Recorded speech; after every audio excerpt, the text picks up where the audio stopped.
we've got a report coming out of Russia right now. I want to thank one of our friends there on YouTube who sent me the message in the comments that the Russians have actually claimed to have destroyed a Leopard 2 tank, a German Leopard 2 tank, with a German crew on board. They captured the German mechanic alive. The rest of the soldiers that were on board were killed. It states right here, when we stopped another meat assault and hit with the ATGM a Leopard, we moved towards the burned armor in the hope of taking a talker. We found the mechanic driver of the tank was seriously injured and the rest had died.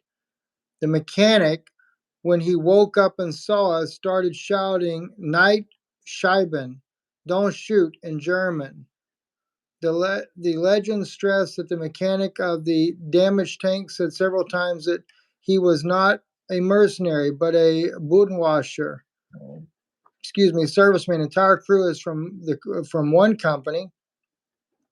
And the scout specified that while the German serviceman was being provided with first aid, he named his brigade and the place of its deployment. This here is the article's title that was published today, as you can see in the Russian news media.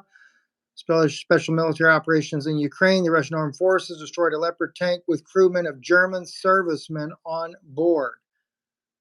Well, I tell you what, and the funny thing is, guys, is that,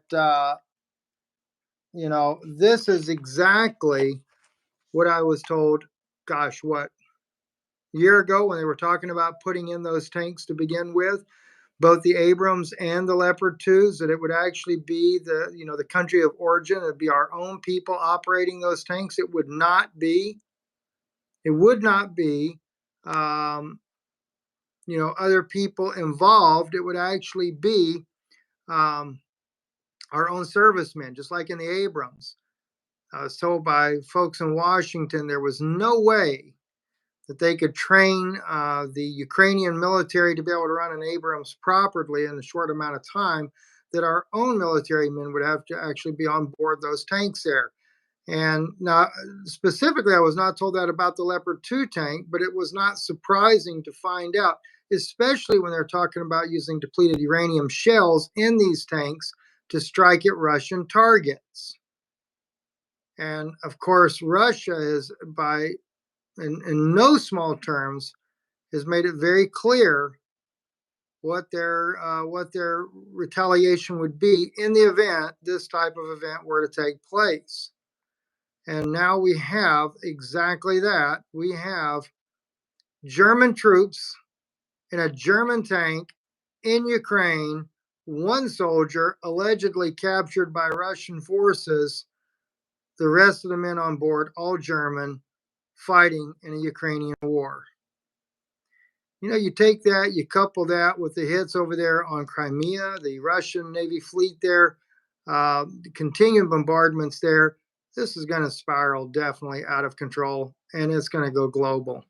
Also, the FEMA engineer that I'd spoke with earlier, I didn't mention that in the broadcast we loaded just a few minutes ago, though, had also said that FEMA is speaking about, within their own ranks there, that there will be a first strike. It is believed by the government there's going to be a first strike by Russia on U.S. soil.